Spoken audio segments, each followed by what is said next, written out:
ডাঙৰ Delhi Jawaharlal Nehru congratulations, Guwahati District for Cycles Award 36 was the London Excellent Track. Your primary guys are on Guwahati District for Cycles Award Amar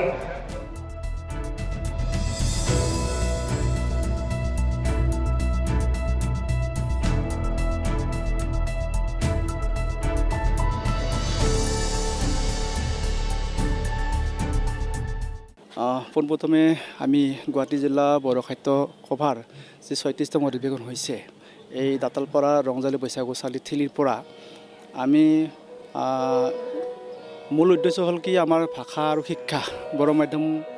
ভাষা মাধ্যম এইবোৰৰ আমি বিশেষকৈ গুৰুত্ব দিছোঁ আৰু এইবোৰৰ ওপৰত গুৰুত্ব দি আমি এইবোৰ কাৰ্যসূচী আমি আগে পিছেও লৈছোঁ এইবুলিও লৈছোঁ যাতে আমি আমাৰ মাজত মিডিয়ামবোৰ জীয়াই থাকে বা জীয়াই ৰাখিব পাৰোঁ সেইটো এটা আমাৰ মূল প্ৰচেষ্টা আৰু এইখিনিতে ক'ব লাগিব যে আমাৰ মানে মাধ্যমবিলাক মৰি যাবলৈ মানে লৈছে গতিকে আমিখিনি কি ধৰণে আমি আকৌ পুনৰ জীৱিত কৰিব পাৰোঁ তাৰে আমাৰ এটা চেষ্টা আছে আৰু সেই গতিকে আমি এই গুৱাহাটী মহানগৰীত যিমানখিনি বড়ো মানুহ আছে ভাষা জনা আৰু নজনা সকলোকে লগত একলগ লৈ আমি যাতে ভাষা মিডিয়াম জীয়াই ৰাখিব পাৰোঁ সেইটো আমাৰ মূল এটা উদ্দেশ্য আৰু আজি আমাৰ এই অনুষ্ঠানটোত অসমৰ যিটো শিক্ষামন্ত্ৰী ডক্টৰ ৰণোজ পেগু ডাঙৰীয়া আমাৰ মাজত আহি গ'ল তেখেতে আমাক কেইটামান ভাল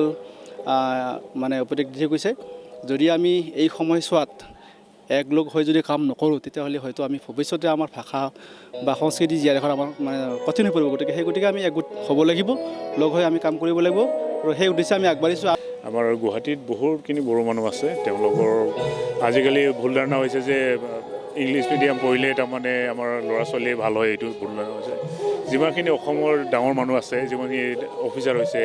ভাল কাম কৰিছে কোনোবা বিদেশে গৈছে চব আমাৰ নিজৰ অসমীয়া ভাষা নহ'লে বড়ো মিডিয়াম পঢ়ি ডাঙৰ হোৱা সেইকাৰণে গোটেই গুৱাহাটীবাসীক বা গোটেই ৰাইজক মই এইটো অনুৰোধ জনাওঁ যে তেওঁলোকে নিজৰ ভাষা সংস্কৃতি কেতিয়াও এৰিব নালাগে কাৰণ মই গোটেই দুনিয়াখন ঘূৰিলোঁ কোৰিয়া জাপান চাইনা গোটেই ঘূৰিলোঁ তেওঁলোকে কেতিয়াও নিজৰ ভাষাটো তাৰমানে এৰি নিদিয়ে আৰু আজিকালি NEP তাৰমানে নিউ এডুকেশ্যন পলিচি 2020 এইটোৱে কৈছে যে নিজৰ ভাষাটো পাহৰি নোযোৱাকৈ আমি এটা স্কুলৰ এটা গভৰ্ণমেণ্টে প্ৰভিজন দিছে যে ইণ্ডিয়া গভৰ্ণমেণ্ট প্ৰভিজন দিছে যে নিজৰ ভাষাতে তাৰমানে ক্লাছ 5 লৈকে পঢ়িব লাগে যদি আগলৈ যদি নপঢ়ালেও তাৰমানে ক্লাছ 5 লৈকে অন্তত নিজৰ ভাষাটো তাৰমানে পঢ়াব লাগে তেতিয়াহে নিজৰ ভাষাটো সংস্কৃতি গোটেই দি যাই থাকিব